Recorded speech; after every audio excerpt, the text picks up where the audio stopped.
7 утра. Перед рейдом по реке Мёша неформальное, но все-таки построение. В составе группы помимо спасателей, представители рыбнадзора, инспекции по технике и даже полиция. Хотя такие проверки за сезон стали уже привычными, что-то всегда может пойти не по плану.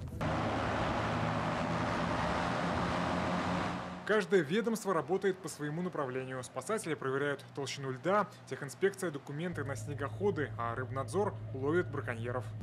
Оставил дома. Вперед, воздушный парус.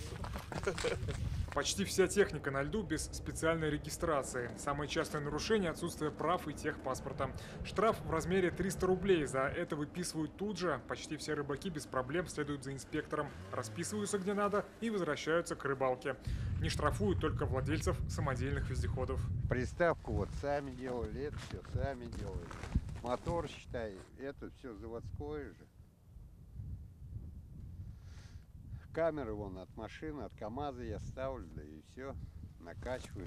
О, проглядел. Увлеченные подледным ловом рыбаки будут ходить сюда до поздней весны. Хотя сейчас лед еще толстый, местами достигает 40-60 сантиметров, так что пока сотрудники МЧС просто раздают листовки с предупреждающей информацией. Но уже скоро выезды на такие рыбные места будут по другому поводу. Нет, я что, самоубийца, что ли? Потом мы дома не ходим, как говорится. Только уж когда надежно, вот тогда да. По истечении следующей недели выходить на лед будет уже опасно. То есть надо будет уже чехлить зимней удочкой и готовиться к летней рыбалке. А рыбакам, соответственно, иметь, кто выходит на лед, иметь с собой, конечно, простейшие средства безопасности.